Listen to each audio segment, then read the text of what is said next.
Qui sera remis par Jean-Didier Derry du Progrès. Bravo.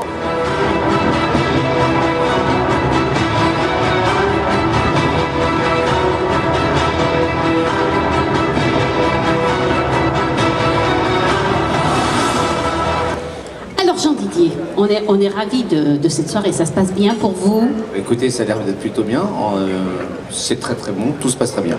Bon, alors le Progrès, on le disait tout à l'heure, est ancré dans un territoire que vous vous attachez à faire découvrir dans vos colonnes et donc que vous entendez aussi à faire rayonner en récompensant ce trophée de l'international. Avant tout, la cuisine, elle est locale, elle représente un terroir, elle représente un pays, mais c'est aussi une excellente ambassadrice de notre savoir-faire dans le monde. L'international, on va accueillir Christophe. On va dévoiler peut-être le lauréat, Martine. Ah bah oui, oh là là, c'est à vous. Elle est pressée, Martine, vous avez faim? Un peu. Oui, c'était trop. J'ai pas eu le temps de finir l'entrée, c'est ça le problème. Alors, allons-y. Eh ben, je vais aller très vite pour pas énerver Martine.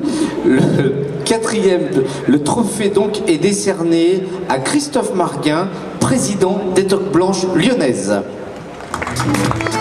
Bonsoir. Bonsoir. Alors, vous le dites un petit peu dans le clip, vous êtes le fondateur des Toques Blanches du Monde, parallèlement à la présidence des Toques Blanches de lyonnaises. Quel est le but de cette association? Déjà, c'est de fédérer les chefs, parce que le problème, c'est que quand vous êtes chef à Singapour, vous êtes un étranger et vous êtes tout seul. Quand vous êtes à Maurice, vous êtes tout seul. Quand vous êtes à l'autre bout du monde, souvent vous avez des problèmes. Donc il fallait fédérer.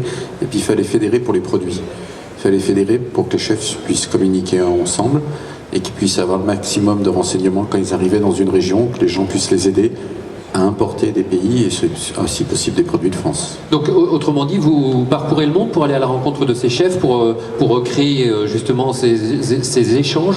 Exactement, on va voyager, puis aussi on les reçoit aussi très souvent en France. Dans 2 mois, on a le CIRA à Lyon, qui est le plus grand salon au monde d'agroalimentaire, et on a la chance que des milliers de chefs vont venir dans d'autres beaux pays. Voilà, les toques du monde. Alors il y avait les toques blanches lyonnaises, maintenant voilà les toques du monde. C'est pas merveilleux.